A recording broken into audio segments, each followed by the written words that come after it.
साथियों, चुनाव आयोग द्वारा वोट चोरी का मामला इन दिनों चर्चा में है। विपक्ष जोर शोर से इस मसले को उठा रहा है। इंडिया गठबंधन ने कई बार संसद परिसर में इसको लेकर प्रदर्शन किया है, संसद के अंदर भी आवाज़ उठाई है।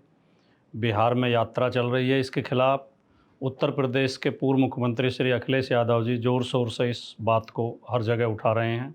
लोकसभा में विपक्ष के नेता श्री राहुल गांधी जी ने प्रेस कॉन्फ्रेंस करके बताया, सबूत के साथ बताया कि कर्नाटक की एक विधानसभा में 1,250 फर्जी वोट बनाए गए और उन्हीं वोटों के बल पर वो लोकसभा सीट भारतीय जनता पार्टी ने जीती। विपक्ष ने आरोप लगाया कि एक विधानसभा में 1,250 वोटों की चोरी की गई है। भारतीय जनता पार्टी के नेता अनुराग ठाकुर ने 2 दिन बाद प्रेस कॉन्फ्रेंस की और 6 लोकसभाओं के नाम लिए और कहा कि इन लोकसभाओं में भी वोटों की चोरी हुई है। इसका मतलब ये हुआ कि पक्ष और विपक्ष दोनों चुनाव आयोग पर संदेह जाहिर कर रहे हैं।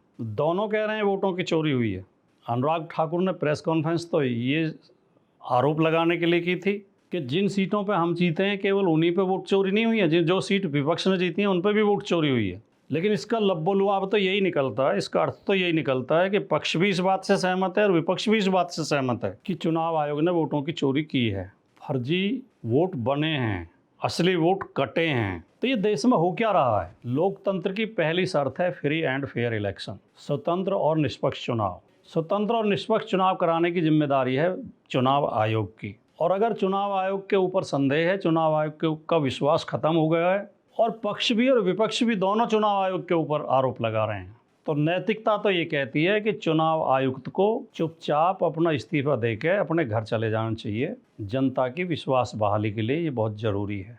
वैसे तो विपक्ष योजना बना रहा है कि चुनाव आयुक्त के खिलाफ महाभियोग प्रस्ताव लाया जाए, लेकिन जब आपके ऊपर संदेह है, आपके ऊपर चोरी का आरोप लग रहा है, तो आप सीट से क्यों चिपके हुए हैं, कुर्सी से क्यों चिपके हुए हैं? ये कुर्सी इतनी बड़ी है जिससे जो देश के सामने देश छोटा है, कुर्सी बड़ी है? ये देश का सवाल है। साथियों, राहुल गांधी जी ने अपनी प्रेस कॉन्फ्रेंस में 4-5 तरीके बताए वोट चोरी के। मैं उनमें थोड़ा और विस्तार करना चाहता हूँ, जो हम पहले से भी उठाते रहे हैं। लगभग 10 तरीके से चुनाव आयोग बीजेपी के पक्ष में चुनावों में धांधली करता है, जिसे बोलचाल की भाषा में और मुहावरे की भाषा में और नारे की भाषा में आजकल वोट चोरी कहा जा रहा है। ये सरकार जो केंद्र सरकार है, मोदी जी की तीसरी बार की जो सरकार बनी है, ये वोट चोरी से बनी हुई सरकार है। और कई राज्यों की सरकारें भी बीजेपी की वोट चोरी से बनी हुई सरकार है। चुनाव आयोग क्या क्या फर्जीवाड़ा करता है? पहला बिंदु, विपक्ष के असली वोट काट देते हैं। किसी को मृत दिखाकर, किसी को कहेंगे बाहर चला गया, किसी को कहेंगे इनका 2 जगह वोट है, कुछ ना कुछ बहाने लगाकर विपक्ष के वोट चिन्हित कर करके काट देते हैं। 2022 के विधानसभा चुनाव के बाद, उत्तर प्रदेश के विधानसभा चुनाव के बाद, समाजवादी पार्टी के राष्ट्रीय अध्यक्ष और पूर्व मुख्यमंत्री श्री अखिलेश यादव जी ने प्रेस कॉन्फ्रेंस करके आरोप लगाया था कि उत्तर प्रदेश में पीडीए समाज के वोट चिन्हित कर करके काटे गए, खास तौर से मुसलमानों के और यादवों के वोट काटे गए। तो चुनाव आयोग ने कहा कि हमें सबूत दीजिए। चुनाव आयोग के ये कहने के बाद समाजवादी पार्टी ने 18,000 लोगों से शपथ पत्र दिलवाए, बाकायदा स्टाम्प पेपर पर नोटरी कराकर शपथ पत्र दिए मतदाताओं ने, जिसमें उन्होंने कहा कि जो फाइनल सूची दिखाई गई थी, जो अंतिम सूची का प्रदर्शन होता है चुनावों से पहले, चुनाव आयोग घोषणा करता है हर सीट पे, सीट वाइज, जिले वाइज कि अंतिम सूची का प्रकाशन फला दिन किया जाएगा। किसी के वोट नहीं है तो वो अपने वोट बनवा लें। तो उन 18,000 मतदाताओं ने ये शपथ पत्र दिए कि जो अंतिम सूची प्रदर्शित की गई थी उसमें हमारे वोट थे, और जो सूची बूथ पर आई चुनाव वाल मतदान के दिन, उस सूची में हमारा वोट नहीं था। तो ये सीधे सीधे धांधली थी। लेकिन लगभग 3 साल पूरे होने को हैं, चुनाव आयोग ने इन 18,000 शपथ पत्रों पर कोई कार्रवाई नहीं की है। कायदे में तो अगर चुनाव आयोग निष्पक्ष होता और चुनाव आयोग के अंदर नैतिकता होती और संविधान का सम्मान होता और फ्री एंड फेयर इलेक्शन की चिंता चुनाव आयोग को होती, तो अब तक कई अधिकारी जेल में होने चाहिए थे। जिन जिन जिलों में ये वोट काटे गए हैं, उनके जो बीएलओ हैं, उनके जो निर्वाचन अधिकारी हैं और उनके जो जिलाधिकारी हैं, उनके खिलाफ एक्शन होना चाहिए था। और अखिलेश यादव जी ने तो कहा भी है कि चुनावी धांधली एक दिन में रुक जाएगी, किसी एक डीएम को जेल भेज दो। ये सारा डीएम की देखरेख में ही तो होता है चुनाव होता है। अगर धांधली हो रही है तो उसके लिए जिम्मेदार डीएम है। तो ये विपक्ष के असली वोट चिन्हित कर करके कटवाते हैं। दूसरा काम क्या करते हैं कि बीजेपी के समर्थकों के फर्जी वोट बनवाते हैं। ऐसे ढेरों उदाहरण हैं। जो राहुल गांधी ने प्रेस कॉन्फ्रेंस में उदाहरण दिया कि एक कमरे के मकान में 80 वोट बने हुए हैं।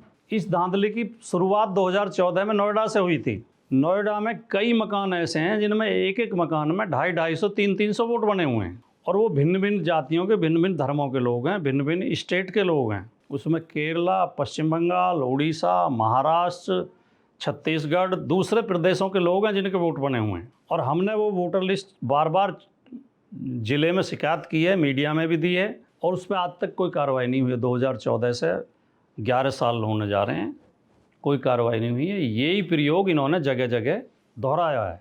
महाराष्ट्र में 55 लाख वोट बढ़ा दिए गए 5 महीने के अंदर। राहुल गांधी बार बार कह रहे हैं कि जितने वोट पिछले 5 साल में बने थे उतने वोट 5 महीने में बना दिए महाराष्ट्र में। जितने हिमाचल प्रदेश के कुल मतदाता हैं उतने मतदाता महाराष्ट्र में बढ़ा दिए गए, और उन फर्जी मतदाताओं के बल पर ही महाराष्ट्र में भारतीय जनता पार्टी की सरकार बन गई। उससे थोड़े विधानसभा चुनाव से थोड़े दिन पहले लोकसभा चुनाव हुए थे, उसमें बीजेपी हारी थी, एनडीए हारा था, उसमें विपक्ष की ज़्यादा सीटें आई थी। इसके बाद इन्होंने ये फर्जी वोट बनाए और वो फर्जी वोट डलवाए, और लोग विधानसभा चुनाव में बीजेपी की सरकार बन गई। तो इस तरह ये बीजेपी के फर्जी वोट बनाते हैं। गलत पते पर बना देते हैं, एक मकान में बना देते हैं, एक आदमी के कई कई जगह वोट बना देते हैं। ये इनका जाना पहचाना फॉर्मूला।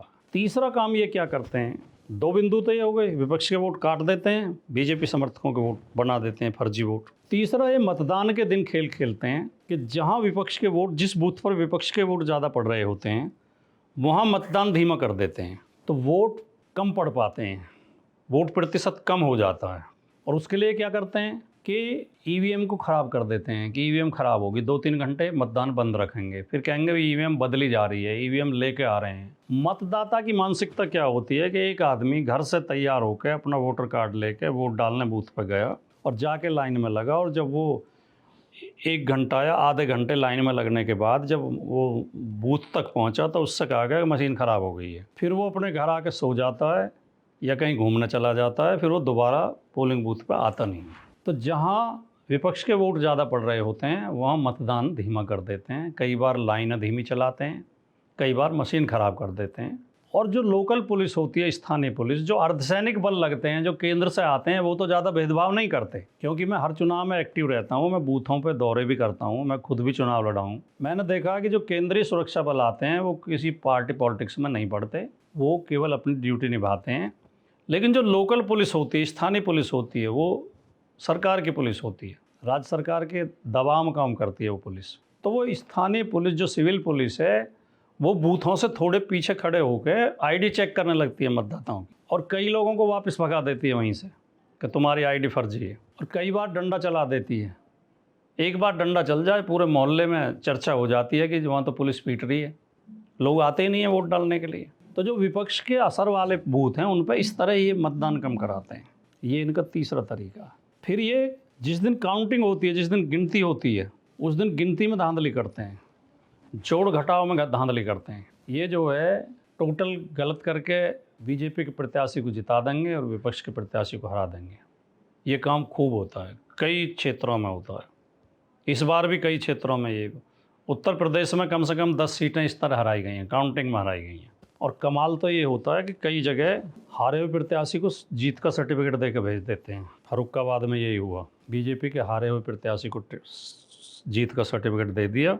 अब जो समाजवादी पार्टी के वहाँ प्रत्याशी थे डॉक्टर साहब, वो पिटीशन लड़ रहे हैं, पिटीशन लड़ते रहो, पिटीशन लड़ते लड़ते 5 साल पूरे हो जाएंगे और फिर अगले चुनाव घोषित हो जाएगा। अगले चुनाव की घोषणा होते ही वो पिटीशन बेकार हो जाता है, फिर उसको कोई अर्थ नहीं रहता। ये हमारी व्यवस्था की कमजोरी है। और बहुत जगह ऐसा होता है कि ऐतराज़ है प्रत्याशी को तो उसे 2.5 साल, 3 साल, 4 साल, 5 साल पिटीशन लड़ते हुए हो जाते हैं, और जब घोषणा होती है या तो साल 6 महीने बचे होते हैं या पूरा कार्यकाल हो चुका होता है, उसका कोई अर्थ बचता नहीं। तो ये धांधलियाँ चुनाव में की जा रही हैं। इसके लिए देश की जनता को जागरूक होने की ज़रूरत है, और चुनाव आयुक्त को या तो इस सिस्टम को बदलें या तो विपक्ष के खोए हुए विश्वास को बहाल करें, और नहीं तो इस्तीफा देकर उन्हें अपने घर में बैठ जाना चाहिए। वरना विपक्ष महाभियोग प्रस्ताव तो लेकर आएगा ही, और महाभियोग प्रस्ताव पास हो या फेल हो, किसी संवैधानिक पद पर बैठे व्यक्ति के खिलाफ महाभियोग प्रस्ताव आना ही उसका बहुत बड़ा अपमान होता है। आप सत्तारूढ़ पार्टी के चुनाव आयुक्त नहीं हैं, आप पक्ष विपक्ष दोनों के चुनाव आयुक्त हैं। आप भारत के 145 करोड़ लोगों के चुनाव आयुक्त हैं। अगर एक खेमे को आपके ऊपर विश्वास नहीं है तो ये आपके लिए अपमानजनक है, ये आपके लिए चिंता की बात है। और चुनाव आयुक्त महोदय जिस तरह की बयानबाजी कर रहे हैं, जिस तरह की बातें कह रहे हैं, कभी कहते हैं कि राहुल गांधी को एफिडेविट देना चाहिए।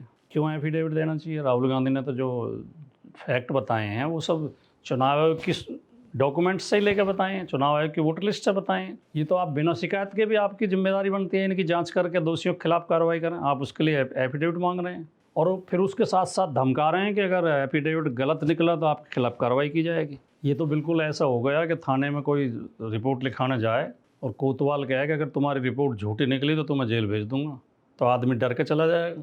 तो इस तरह की भाषा बोलना। और जब बिहार के SIR पर विपक्ष ने कहा कि जिन 65 लाख लोगों के वोट काटे गए हैं, जिनके नाम काटे गए हैं, उनकी पूरी सूची हमें दीजिए और उनके कारण बताइए किसका वोट किस कारण से काटा है, तो चुनाव आयोग ने साफ इनकार कर दिया कि हम ये नहीं देंगे। और विपक्ष की दूसरी मांग ये भी थी कि हमें वोटर लिस्ट की मशीन रीडेबल कॉपी दीजिए, जो मशीन से पढ़ी जा सके, जो कंप्यूटर से पढ़ी जा सके, ताकि उसे चेक करने में ज़्यादा टाइम ना लगे।